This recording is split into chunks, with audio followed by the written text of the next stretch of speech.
장 1절부터 5절 우리 다 같이 한 목소리로 합독하도록 하겠습니다. 시작. 데오빌로요, 내가 먼저 쓴 글에는 무릇 예수께서 행하시며 가르치시기를 시작하신부터 그가 택하신 사도들에게 성령으로 명령하시고 승천하신 날까지 이를 기록하였노라. 그가 고난받으신 후에 또한 그들에게 확실한 많은 증거로 친히 살아계심을 나타내사 40일 동안 그들에게 보이시며 하나님의 나라의 일을 말씀하시니라. 사도와 함께 모이서 그들에게 분부하여 이르시되 예루살렘을 떠나지 말고 내게서 들은 바 아버지께서 약속하신 것을 기다리라. 요한은 물로 세례를 베풀었으나 너희는 몇 날이 못되어 성령으로 세례를 받으리라 하셨느니라. 아멘. 이제 자기 자신을 축복하실 때 이렇게 축복하십시오. 나는 예수님 때문에 가장 행복한 사람입니다. 고백하시길 바랍니다. 나는 예수님 때문에 가장 행복한 사람입니다. 아멘. 2000년 전 아버지 품속에 계셨던 예수 그리스도께서 육신을 입고 이 세상에 오셨습니다. 그분이 이 세상에 오셔서 하신 일이 무엇이냐? 그분이 말씀하시고자 하는 것이 무엇이냐 하면은 그것은 다른 것이 아니라 예수 그리스도 자신이 하나님의 품속에 계시다가 육신이 되어 이 세상에 오신 하나님의 아들이시다, 이것을 증거하고 싶으셨던 겁니다. 그래서 예수님은 자기 자신을 하나님의 아들로 소개하실 때에 그 증거와 표적을 행하심으로 예수 그리스도가 하나님의 아들이시고 하늘로부터 오신 분이신 것을 증거하게 했던 겁니다. 예수님께서 이 땅에 오셔서 죽은 자도 살리고 문둥병자도 깨끗게 하시고 이렇게 하셨던 이유는 다른 것이 아니라 자기 자신이 사람들로 하여금 하나님의 아들이시다라고 하는 이러한 인정을 받기 위함인 것입니다. 그분이 죽으시고 부활하신 이유도 다른 것이 아니라 자기 자신이 하나님의 아들이시다, 그것을 입증하기 위한 것이에요. 자, 우리 한번 성경을 보도록 하겠습니다. 어디를 보시냐면, 자, 마태복음 14장 33절에 이런 말씀이 있어요. 마태복음 14장 33절. 자, 우리 다 같이 한 목소리로 합독하도록 하겠습니다. 자, 시작. 배에 있는 사람들이 예수께 절하며 이르되 진실로 하나님의 아들이었소이다 하니라. 자, 예수님께서 이제 제자들에게 먼저 건너편으로 가게 하신 다음에 밤 4경쯤에 제자들이 괴로이 노를 저을 때에, 그때에 한밤중에 예수님이 물 위로 걸어가셨어요. 그때 제자들은 처음에 그가 유령이라고 생각을 했습니다. 왜냐하면 물 위를 걸을 수 있는 사람은 유령밖에 없기 때문이죠. 자, 그런데 자세히 보니까 누구였냐면 자기들의 스승이었던 예수 그리스도이신 것입니다. 그래서 그분을 배로 모셔드린 다음에, 그리고 거기에 있었던 모든 사람들이 이야기한 것이 무엇이냐? 이는 진실로 하나님의 아들이었도다. 유령이 아니고 하나님의 아들이었다라고 이렇게 했어요. 오병이어의 이적을 행하신 다음에도 사람들이 그는 하나님의 아들이시다, 선지자시다 라고 이렇게 고백을 하겠어요. 그러니까 예수님이 이 세상에 오셔서 죽은 자도 살리고 문둥병자도 깨끗게 하신 이유는 무엇이냐면 자기 자신이 하나님의 아들이심을 나타내기 위함입니다. 그래서 여러분, 성경에 말씀하시길 뭐라 그랬느냐? 예수님께서 그러한 표적과 기사와 이적을 행하신 것은 무엇 때문이냐? 그가 하늘로부터 오신 분이시라는 그것을 인정하겠다는 거예요. 자, 우리 한번 요한복음 3장, 자, 요한복음 3장 3절에 보면 이런 1절부터 우리 보도록 하겠습니다. 요한복음 3장 1절부터 2절까지. 자, 시작. 그런데 바리새인 중에 니고데모라 하는 사람이 있으니 유대인의 지도자라. 그가 밤에 예수께 와서 이르되 라삐요, 우리가 당신은 하나님께로부터 오신 선생인 줄 아나이다. 하나님이 함께하지 아니하시면 당신이 행하시는 이 표적을 아무도 할 수 없습니다. 그렇죠. 여러분, 보리떡 5개와 물고기 2마리로 5,000명을 먹일 수 있는 사람이 과연 있느냐 이 말이에요.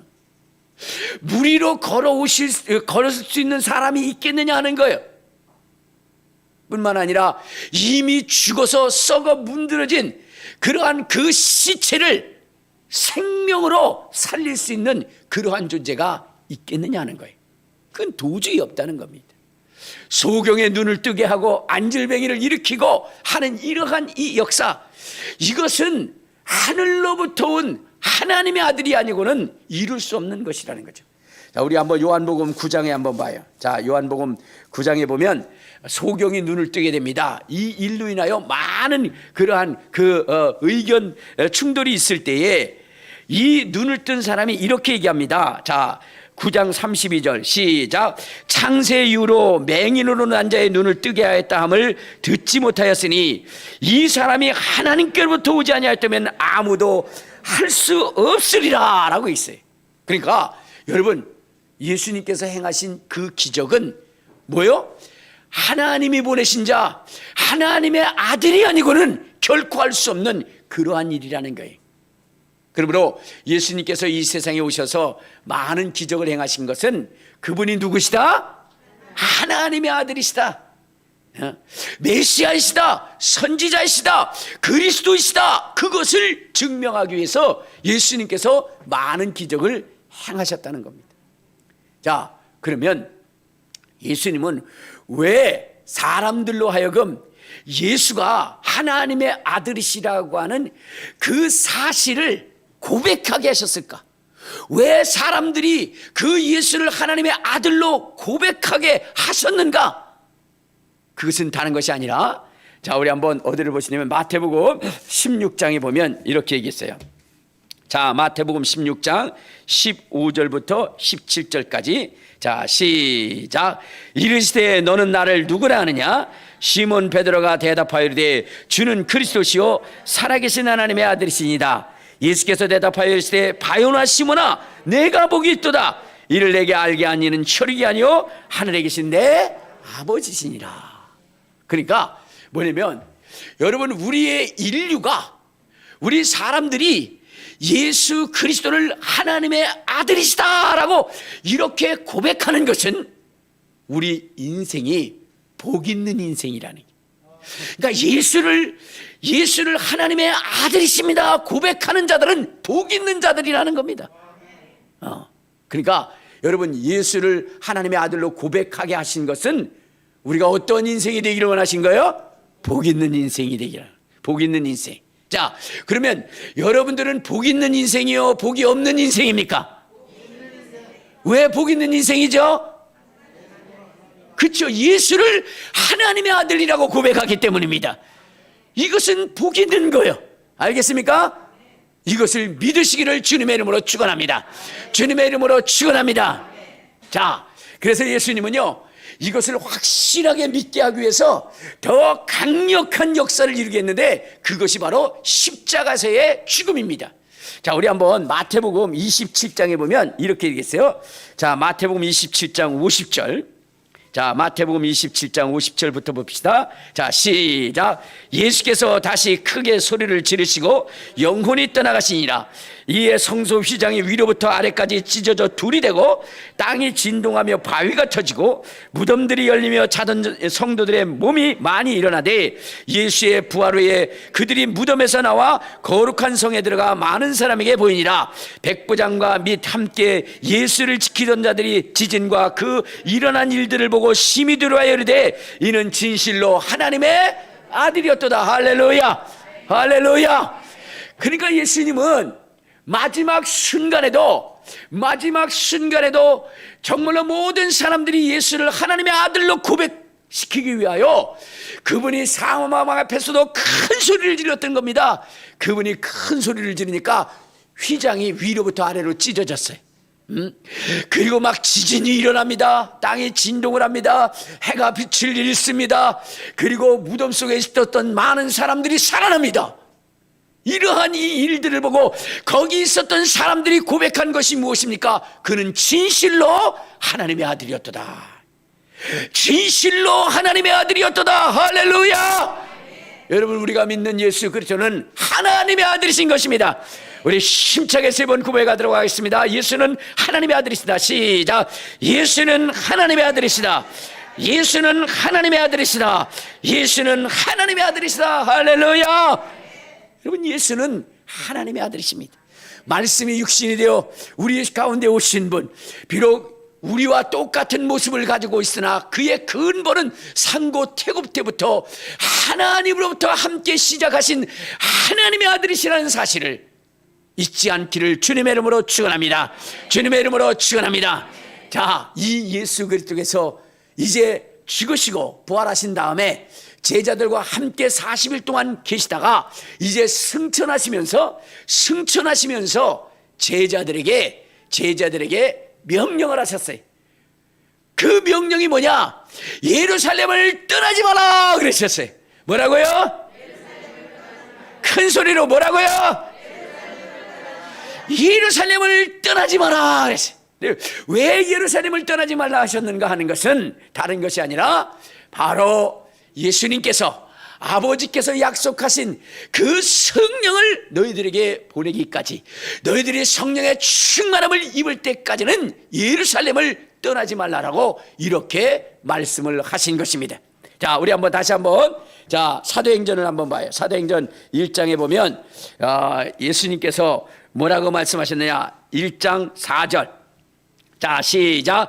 사도와 함께 모이사 그들에게 분부하여 이르시되 예루살렘을 떠나지 말고 내게서 들은 바 아버지께서 약속한 것을 기다리라 그랬어요. 예루살렘을 떠나지 마라. 그리고 아버지께서 약속하신 그 성령이 임하실 때까지, 그때까지 기다리라는 거예요. 자, 그러면 여러분들 보세요. 자, 우리 다시 한번 어디도 보시냐면 누가복음 24장에도 보면 주님께서 또 그렇게 써요. 누가복음 24장 49절. 자, 49절. 자, 시작. 볼지어다 내가 내 아버지께서 약속하신 것을 너에게 보내리니 너는 위로부터 능력으로 입혀질 때까지 이 성에 머물라 하시니라 그랬어요. 자, 예수님께서는 예루살렘을 떠나지 말라 그랬죠.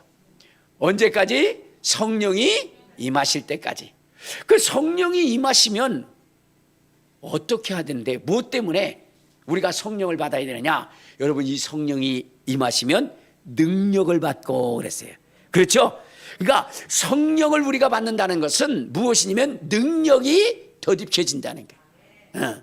능력이 돼. 성령이 임하시면 너희가 권능을 받고 라고 이렇게 한 것처럼, 여러분, 우리가 성령을 받으면 무엇이냐? 능력이 입혀진다는 거예요. 그러면 예수님께서는 왜 우리에게 성령을 받으라 하셨고, 왜 우리에게 그 능력의 주인공이신 성령으로 무장하라고 했는가?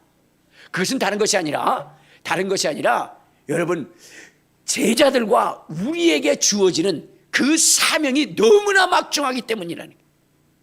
그러니까 여러분들, 주의 제자들이나 우리는요, 뭐냐면 사명자입니다. 알겠습니까? 우리 주님께서는 우리에게 사명을 맡기셨어요. 그런데 그 사명이 여러분, 이 지구상이나 여러분 우주도 감당할 수 없는 어마어마한 사명이라는 것입니다. 그래서 이 사명을 능히 감당하게 하기 위해서, 그러기 위해서 무엇이냐면 성령을 우리에게 보내주셨다는 거예요. 여러분, 사명이라는 것은 그 사람이 감당할 만큼의 그런 것들을 주는 것 아니겠습니까? 그렇죠? 그렇지 않으면 망하는 거예요. 여러분, 뭐 군수의 정도의 그런 능력을 가진 사람에게 도지사를 맡겨버리면 망하는 것입니다. 도지사의 능력밖에 없는데 그 사람에게 나라를 맡기면요, 그 나라는 망하게 되어져 있는 거예요. 그러므로 여러분, 사명이라고 하는 것은요, 그의 능력에 걸맞는 것이 주어지는 거예요. 자, 그런데 지금 제자들에게 맡겨온 이 사명은 여러분 우주도 감당할 수 없을 만큼의 어마어마한 것입니다. 천사들도 감당할 수 없는 그러한 그 위대한 사명이라는 것입니다. 그래서 그 사명을 제자들에게 맡기시고 능히 그것을 감당할 수 있게 하기 위해서 누구를 보내셨느냐? 성령을 보내신 것입니다. 성령을 보내신 거예요. 자, 그러면 예수 그리스도께서 제자들과 우리에게 맡겨진 그 사명이 무엇일까? 그것은 다른 것이 아니라 우리 마가복음 16장 15절 16절을 한번 봅시다. 마가복음 16장 15절 16절. 자, 시작. 또 이르시되 너희는 온 천하에 다니며 만민에게 복음을 전파하라. 믿고 세례를 받는 사람은 구원을 얻을 것이요 믿지 않는 사람은 정죄를 받으리라. 할렐루야, 할렐루야. 여기에 보면 너희는 온 천하에 다니며 만민에게 복음을 전파하라. 믿고 세례를 받는 사람은 구원을 받을 것이요 믿지 않는 사람은 정죄를 받을 것이다. 여러분, 제자들과 우리에게 맡겨진 사명이 뭐냐면 여러분, 만민에게 복음을 전파하는 사명입니다. 만민에게 복음을 전파하는 사명, 이것이 바로 우리와 제자들에게 부여된 사명인 것입니다. 자, 그런데 여러분, 이 복음을 전함에 있어서 이 복음을 전해서 이 복음이 간단한 게 아니에요. 만만한 게 아니에요. 이것은 모든 인류에게 절대적으로 필요한 것입니다. 절대적으로 필요한 것. 만약에 이 복음을 만나지 못하고 이 복음을 받아들이지 못한다면 그의 인생은 지옥 가는 인생이요, 멸망당할 수밖에 없는 인생이 되는 것입니다. 그러므로 복음을 통하여 그들의 지옥 가는 그 발걸음이 멈춰지고 영원한 영생을 얻을 수 있는 놀라운 축복과 특권을 얻게 하는 것이 이 복음 사역인 것입니다. 이 사역을 제자들과 우리에게 맡기신 것입니다. 여러분, 그러므로 오늘 우리는 이것을 목숨을 다하여 이 사역을 감당해야 되는 것입니다. 천국 가는 것이 얼마나 중요한 것인가.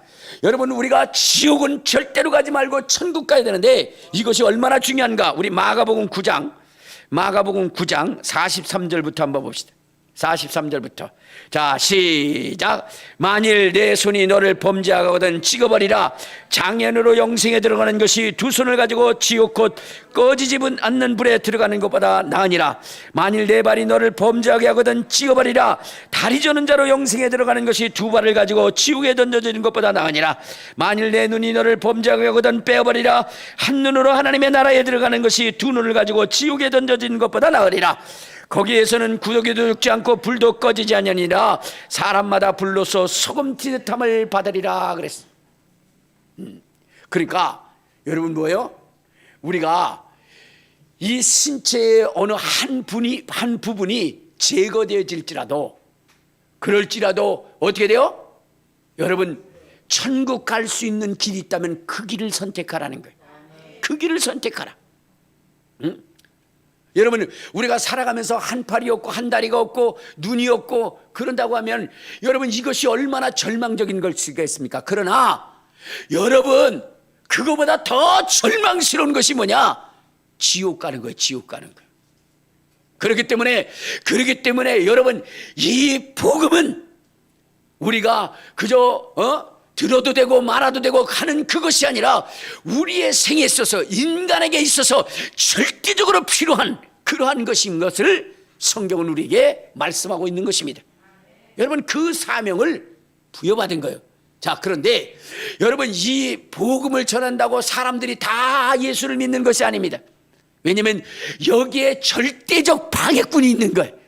그가 마귀요, 그가 귀신이요, 그리고 세상의 그러한 그 지식이요, 세상의 모든 것들이 다 이 복음을 사람들이 받아들일 수 없도록 철저하게 방해하고 있다는 것입니다. 그래서 여러분, 그러한 방해를 뚫고 정말로 복음을 믿는다는 것은 쉬운 일이 아니에요. 그것은 참으로 어려운 것입니다. 그렇기 때문에 성령께서 역사하지 아니하시면 여러분, 주님께로 올 자가 없고 주님을 믿을 자가 없다는 거예요.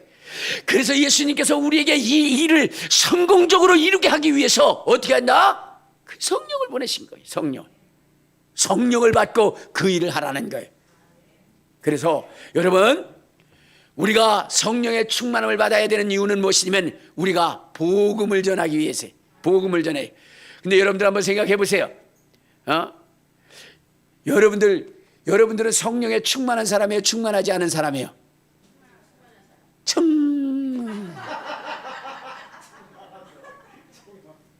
확실하시길 바랍니다. 내가 여러분 성령의 충만함이 사람인지 아닌지를 구분할 수 있는 것은요, 다른 게 아니에요. 무엇이면 내가 복음의 열정을 가지고 있는가. 내가 복음의 열정을 가지고 있는가? 그것에 따라 달라지는 거예요. 그러니까 성령을 받으면요, 복음을 전하지 않고는 견딜 수 없는 겁니다. 성령 충만함을 받고 나면요, 전도하고 싶은 거예요. 왜? 주님도 너에게 만민에게 복음을 전파할 때에 먼저 뭐요? 성령의 충만함을 받으라 했으니까. 여러분, 주의 제자들이 여러분 가진 핍박과 고난을 받으면서도 복음을 전했던 이유가 무엇입니까? 성령의 충만함을 받아서 그래요. 여러분, 오순절 마가의 다락방에 그들이 정말로 성령에 충만할 때 핍박이 얼마나 강력했습니까? 여러분, 정말로 자기의 사역자들이 함께 일했던 사람들이 옥에 갇히고 죽임을 당하는 거예요. 그럼에도 불구하고 그들은 뭐냐면 어디요? 복음을 전하는 것을 포기하지 않았던 것입니다. 무엇 때문일까요? 성령의 충만함을 받았기 때문에.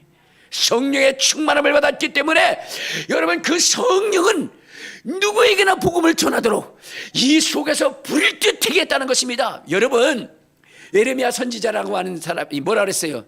너무나 핍박을 받으니까 자기도 곤비한 거예요. 그래서 그것을 그만두려 하니 뭐라 했어요? 골수에 사무친 불로 인하여 이 복음을 전하지 않고는 견딜 수 없다 그랬어요. 그러니까 복음 전하는데 너무 힘드니까 포기하려고 그랬는데 성령이 거기서 불일 듯하게 하니까 가만히 있을 수가 없었다는 거예요. 그래서 복음을 전했다는 것입니다. 여러분, 우리 속에 성령의 충만함이 일어나면요, 그러면 어떻게 해요? 복음을 전하고자 하는 열망과 열정이 넘쳐나는 것입니다.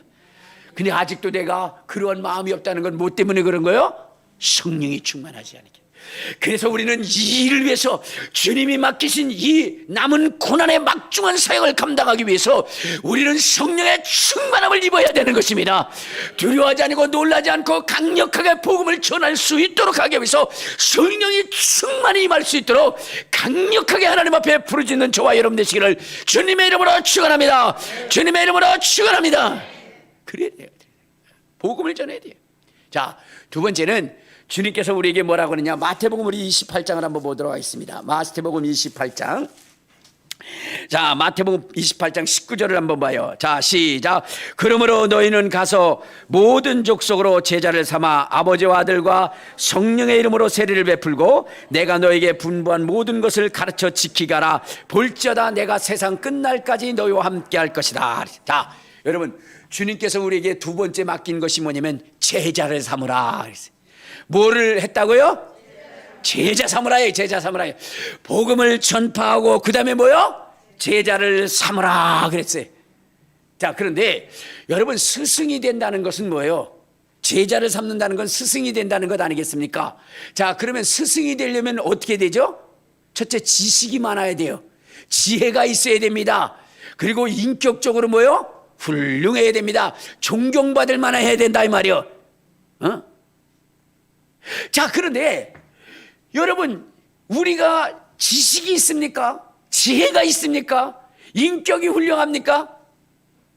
여러분, 주의 제자들도 마찬가지였어요. 주의 제자들의 여러분 부름받기 전에 직업이 뭐예요? 어부였습니다.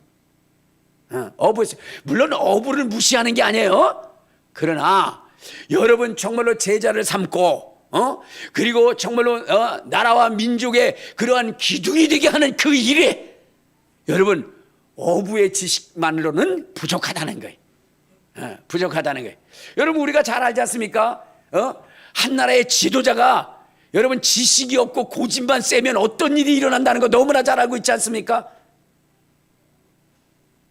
마찬가지로 여러분들, 지도자라고 하는 것은 굉장히 중요한 거예요. 굉장히 중요한 겁니다. 자, 그래서 뭐요? 지혜가 있어야 되고 지식이 있어야 되는데 주의 제자들이라고 하는 것은 고작 하는 것이 뭐요? 어부일밖에 안 했다는 거예요. 그리고 지도자라고 하는 것은 뭐요? 인격이 훌륭해야 되지 않습니까? 인격이 훌륭해야 되잖아요. 근데 주의 제자들은 어땠어요?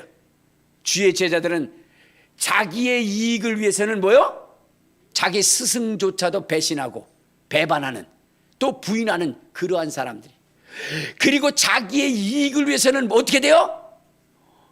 치맛바람도 대동해가지고, 그죠? 좌우편에 안 껴서서 이런 사람. 자기의 이익을 위해서는 자기의 민족을 짓밟아서라도 그 물질적 이익을 취하는 세리도 세리라고 하는 그 직분도 마다하지 않는 것이 주의 제자들이었어요. 자, 이러한 사람들에게 뭐를 하라? 제자를 삼으라 그랬어요. 제자를. 그러니 여러분들 그것이 가당키나 합니까? 도저히 있을 수 없는 일이죠. 자, 그렇기 때문에 그 일을 감당하게 하기 위해서 누구를 보내셨느냐? 성령을 보내주신 거예요. 성령을 보내주신 거예요. 그래서 성령을 통해서 정말로 그들의 모든 뭐냐면은 심령이라든가 인격이라든가 지식이라든가 이걸 다 완전히 싸그리 뜯어 고치게 만든 것입니다. 그래서 여러분들 보세요. 그렇게 3번이나 맹세하고 그렇잖아요. 3번이나 주님을 부인했던 그 베드로. 여러분들 보세요. 그의 그 마음을 확 바꿔가지고 어떻게 됐습니까? 이제는요, 차라리 뭐요? 죽을지언정. 차라리 죽을지언정 뭐요? 주님을 부인하지 않겠다라고 얘기하지 않습니까? 언제? 성령을 받고 나서. 이전에는 여러분 그 예수님과 한 통성이 됐다라고 하는 그 일 때문에 해를 받을까 봐 주님을 3번이나 부인했던 이러한 이 배신자 같은 인생, 이 인생이 후일에 성령을 받고 나니까 어떻게 됐어요? 주님을 위해서 목숨을 내오는 만큼 그렇게 의지가 강인한 자가 되지 않았습니까? 또한 여러분들 정말로 아무것도 모르는 평범한 그 인생들을 뭐라고 얘기하느냐? 자, 우리 한번 사도행전을 한번 봅시다. 자, 사도행전 우리 4장을 한번 봐요. 사도행전 4장. 자, 사도행전 4장 우리 13절에 보면 그런 얘기 있어요. 자, 시작. 그들이 베드로와 요한이 담대하게 말함을 보고 그들을 본래 학문 없는 본임으로 알았다가 이상히 여기며 또 전에 예수와 함께 있었던 줄로 알고 그랬어요. 그러니까 여러분 이전에 베드로와 요한이라고 하는 사람은 어떤 사람이었어요? 학문이 없는 사람이, 평범한 사람이라. 그러나 자기네들이 정말로 그렇게 배우고 또 배웠던 자기들의 그 지식을 초월하는 아주 특별한 인생으로 증거되어졌다라고 얘기하잖아요. 그러면 이들의 지혜와 이들의 지식과 이들의 능력이 어디로부터 왔느냐? 성령으로부터 온 것입니다. 성령으로부터. 그리고 여러분 이들의 인격이 완전히 변화되지 않습니까? 인격을 변화시키는 능력, 그것이 뭐냐? 성령만이 하실 수 있는 거예요. 성령만이. 여러분 한번 생각해 보세요. 세상에 그처럼 악하고 사악한 존재라 할지라도 그 인격의 변화를 통해서 정말로 주님의 훌륭한 제자를 만드시는 분이 누구냐? 그분이 바로 성령님이시라는 게. 여러분 바울이라고 하는 사람은 어떤 사람입니까? 바울이라는 사람 자기의 뜻에 맞지 않는다고 사람을 잡아다가 죽이고 그리고 그것을 잘했다라고 그렇게 그것을 사람을 죽인 것을 자기의 커리어로, 자기의 경력으로, 자기의 자랑거리로 삼는 이러한 이 파렴치한 이 인간이 여러분 오늘날 그의 인생이 변해. 사람 죽이는 것을 뭐요? 파리 목숨처럼 여겼던 그 인생이 어느 날 정말로 한 생명을 위하여 눈물을 흘리고 정말로 그 생명을 구원하기 위해서 정말로 옥에 가서 두들겨 맞고 핍박당하고 고난받으면서 그 속에서 하나님을 찬양하며 여러분 간수의 가정이 구원받는 역사가 일어나지 않습니까? 충분히 원망받을 만한, 원망을 할 만한 그 상황과 여건 속에서도 원망하지 않고 도리어 감사한 이 훌륭한 인격의 그 변화는 어떻게 된 것이냐? 성령으로 말미암은 것이라는 거예요. 성령으로. 그래서 주님께서는 성령을 통해서 이러한 역사를 이루게 하기 위해서 성령을 보내주시게 한 것입니다. 그래서 우리도요, 여러분들이 생각할 때 성질이 뭐냐면 하면 여러분 정말 여러분들 자기 자신 알죠? 그렇죠? 근데 그거 고집하지 마시고 성령으로 변화시켜 주세요. 정말로 이전에는 남에게 상처를 주고, 이전에는 남에게 아픔을 주고, 이전에는 남들이 당하는 그 고난을 그것은 당연한 것으로 여기며 고수하게 여겼던 우리의 심령이 긍휼히 여기고 불쌍히 여기고 정말로 힘들고 어려운 인생을 도우며 용기를 주는 인생, 정말로 주님의 사람으로 그렇게 탈바꿈 되려면 성령의 충만함을 받아야 된다 이 말. 여러분, 그건 스스로 바꿀 수 없어요. 인간 스스로는 바꿀 수 없습니다. 3살 버릇 언제까지 간다고요? 80까지. 그래서 저는 80을 좀 더 넘게 살려고 합니다. 여러분, 바꿔야 되는데 바뀌어지지를 않아요. 바뀌어지질 않아. 여러분, 그래서 절망할 때가 너무나 많이 있죠. 그러나 이것을 바꾸시는 이가 있다 이 말이야. 그분이 바로 성령이신 것입니다. 초라한 우리의 인생을 훌륭한 인격으로, 존경받을 인격으로, 사랑받을 인격으로 바꾼다요. 베드로 같은 사람 어때요? 어부인데 여러분 정말로 지역을 떠나 그리고 어떤 아시아를 떠나 유럽을 떠나 전 세계적으로 또한 시대를 초월해서 존경받을 만한 사람으로 여러분 나타나지 않습니까? 그의 인격이 얼마나 훌륭한 줄 아세요? 여러분, 우리는요 이 선후배를 되게 잘 따집니다. 그죠? 선후배를 잘 따져요. 그래갖고 후배가 좀 뭐냐면 좀 무리한 짓을 하면 싸가지가 없다고 그러고 밟아놓으라고 그렇게 얘기를 합니다.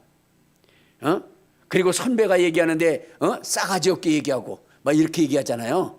그렇죠? 비록 후배가 얘기하는 것이 맞아도 선배한테 대들면 대들어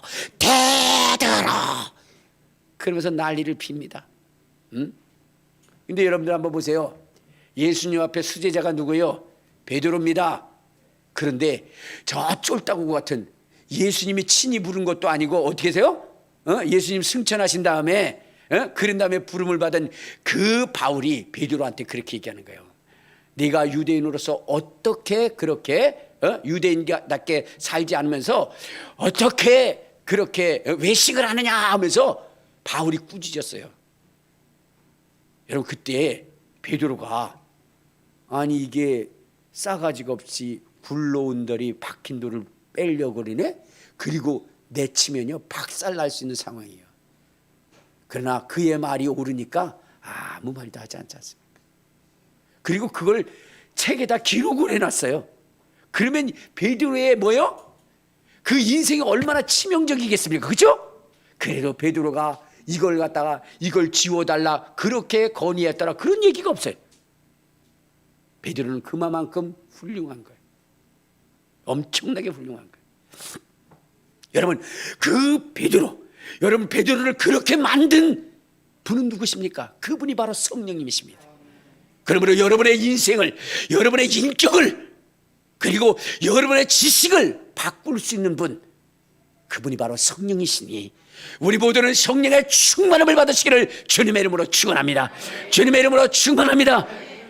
충만합니다. 이상해졌네요. 근데 어쨌든 간에 여러분, 예수님은 그렇게 우리의 인격을 변화시키고 그리고 우리에게 정말로 하나님의 깊은 것이라도 알게 할 수 있는 그 성령을 보내주셔서 우리로 하여금 능히 스승이 될 수 있도록 하시려고 성령을 보내신 겁니다. 자, 그리고 또한 성령을 보내신 이유가 뭘까요? 증인되게 하기 위해서. 증인되기 위해서. 자, 우리 다시 한번 자, 어디를 보시면 누가복음 24장 48절을 한번 봅시다. 누가복음 24장 48절.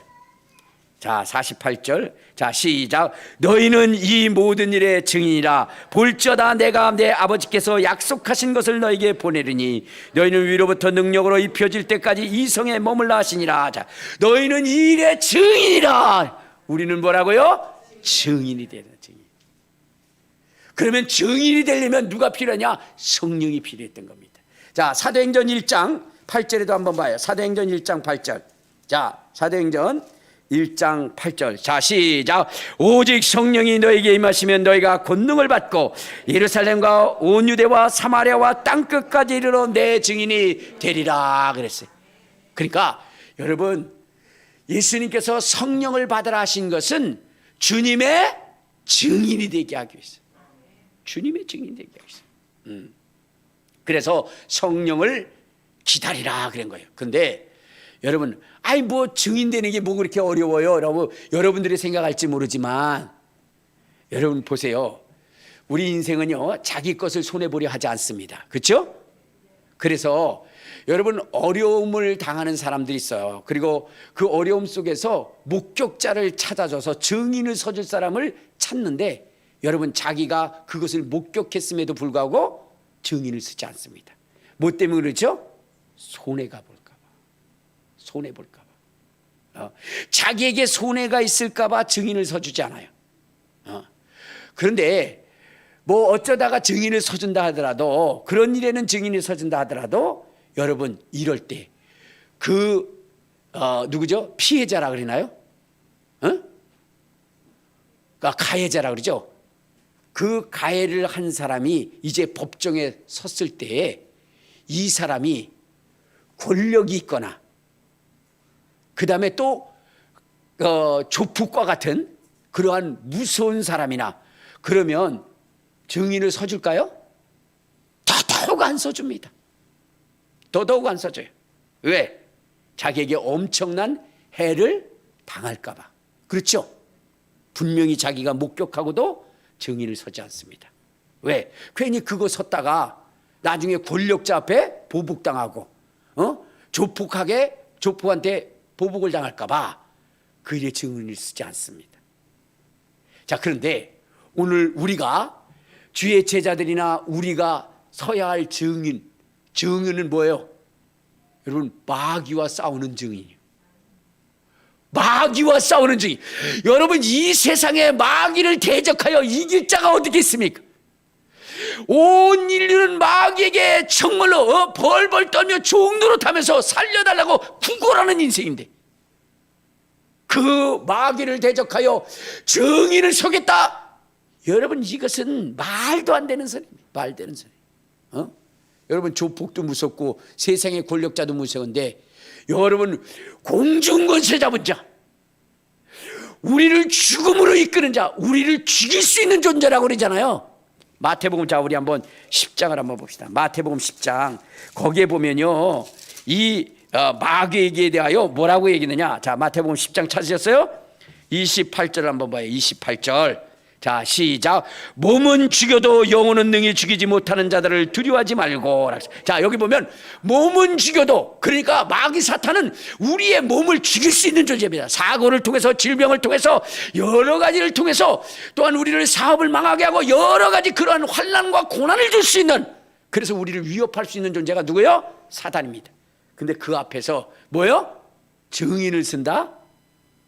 그 마귀 사탄이 멸망당하고 지옥 갈 자라고 그렇게 증언한다? 이건 있을 수 없는 일이죠. 두려운 것이죠. 그래서 어떻게 돼요? 성령을 보내신 겁니다. 성령을 보내신 거예요. 그럼 성령을 더해보면 우리가 권능을 받고 예루살렘과 온 유다와 사마리아와 땅끝까지 이르러 내 증인이 된다라고 말씀하신 것처럼, 성령을 더해보면 두려울 것이 없는 것입니다. 무서울 것이 없는 것입니다. 여러분, 이런 그 자연적 현상도 두려울 것이 없고, 세상의 권력자도 두려울 것이 없고, 마귀 사단도 두려울 것이 없는 것입니다. 이제 우리가 더더욱 성령의 충만함을 받아야 되는 이유는 무엇이냐? 자, 우리 한번 누가복음 22장을 한번 찾아봐요. 누가복음 22장 마지막 날에는 21장입니다. 자, 누가복음 21장 10절을 한번 봐요. 10절. 자, 시작. 또 이르시되 민족이 민족을, 나라가 나라를 대적하여 일어나겠고, 곳곳에 큰 지진과 기근과 전염병이 있겠고, 또 무서운 일과 하늘로부터 큰 진주가 있으리라. 이 모든 일전에 내 이름으로 말미암아 너에게 손을 대어 박해하며 회당과 옥에 넘겨주며 임금들과 집권자들 앞에 끌려가려니와 라고 있어요. 여러분, 이제 마지막 시대가 되면 세상의 권력이 우리를 집권자들 앞에 끌고 가서 우리를 채찍질하고 우리를 어떻게 돼요? 죽이려 한다는 거예요. 그것뿐만 아니라 대자연의 그러한 이상 기운 때문에 어마어마한 여러분 두려운 일들이 일어난다는 거예요. 화산이 폭발하고 지진이 일어나고 기근이 일어나고, 여러분 정말로 그러한 자연적 이러한 그 역사와 또한 어떻게 돼요? 하늘의 별들이 떨어지고 그리고 이러한 권력자들의 그러한 그 잔인함이 넘쳐날 그때에 여러분 우리가 예수의 증인이 될 수 있겠느냐 하는 거예요. 그것은 심히도 두려운 일입니다. 그렇기 때문에 그러한 역사 속에서도 우리가 두려움 없이 예수 그리스도를 증언하고 예수 그리스도의 증인이 되기 위해서는 바로 성령의 충만함을 받아야 된다는 거예요. 주의 제자들이 여러분 죽음 앞에서도 그것을 합당히 여기고 기쁨으로 여기고 주님을 증거했던 것은 그들 속에 성령의 충만함이 있었기 때문입니다. 자, 우리 다시 한번 사도행전 4장에 보면 이런 얘기가 있어요. 사도행전 4장 12절에 보면요, 13절에 보면 이런 말씀이 있습니다. 13절. 자, 4장 13절 시작. 그들이 베드로와 요한이 대답하게 말함을 보고 그들이 본래 학문 없는 범위로 알았다가 이상히 여기며 또 전에 예수와 함께 있었던 줄 알고 또 병 나은 사람이 그들과 함께 있는 것을 보고 비난할 말이 없느니라 그랬어요. 자, 그때에 그들이 어떻게 했다 그랬어요? 이제는 어떻게 하라고요? 그들을 불러 경고했어요. 자, 17절부터 시작. 이것이 민간에 더 퍼지지 못하게 그들을 위협하여 휘두르는 이름으로도 아무개도 말하지 말게 하기도 하고 그들을 불러 경고하여 도무지 예수의 이름으로 말하지도 말고 가르치지도 말라 이렇게 얘기했어요. 여러분 이러면 겁먹어야 되는데 이들은 어떻게 됐냐? 이전하고는 전혀 다릅니다. 19절 시작. 베드로와 요한이 대답하여 이르되 하나님 앞에서 너의 말을 듣는 것이 하나님의 말씀을 듣는 것보다 옳은가 판단하라. 우리는 보고 들은 것을 말하지 아니할 수가 없다 이러면서 강력하게 증거를 한다 이 말이에요. 그리고 이 일 때문에 옥에 갇혀서 두들겨 맞고 깨지고 막 그랬을 때 그렇게 두들겨 맞고 깨지고 옥에 갇히고 그렇게 핍박을 당했는데 자, 우리 5장. 자, 5장 우리 40절부터 봐요. 40절 시작. 그들이 옳게 여겨 사도들을 불러들여 채찍질하여 예수의 이름으로 말하는 것을 금하고 노니 사도들은 그 이름을 위하여 능력받는 일에 합당한 자로 여김을 받고 기뻐하며 공회 앞에 떠나가니라. 그들이 날마다 성전에 있든지 집에 있든지 예수는 그리스도라고 가르치기와 전도하기를 그치지 않더라 그랬어요. 여러분 이 일 때문에 두들겨 맞았어요. 이 일 때문에 고난을 당했습니다. 손해를 봤습니다. 그런데 여러분 이들은 이것을 합당한 것으로 여기고 기뻐했다라는 거예요. 그리고 그들은 그렇게 하는 것을 멈추지 않았더라 그랬어요. 우리는 조금 하려고 하다가 고난당하고 어려움 당하면 이거 아닌가 보다, 이제 취소하겠습니다 그렇게 하겠지. 그러나 여러분 성령을 받은 자들은 그렇지 않다는 거예요. 그래서 우리가 그 일을 행하되 성령 충만함 받고 주의 증인 되자는 겁니다. 오늘 이 순간 기도할 때 주님 정말로 예수님께서 우리에게 주신 이 막중한 사명 만민에게 복음을 전파하고 주의 제자를 삼고 주의 증인되라 하셨으니 우리의 힘과 능력으로는 할 수 없을지라도 성령으로는 능히 감당하게 하신 것을 보았습니다. 주여 이제 우리에게 성령의 충만함을 허락하여 주옵소서. 이렇게 강력히 기도하여 우리도 주의 제자들과 같이 이와 같은 일을 행할 수 있는 저와 여러분 되시기를 주님의 이름으로 축원합니다.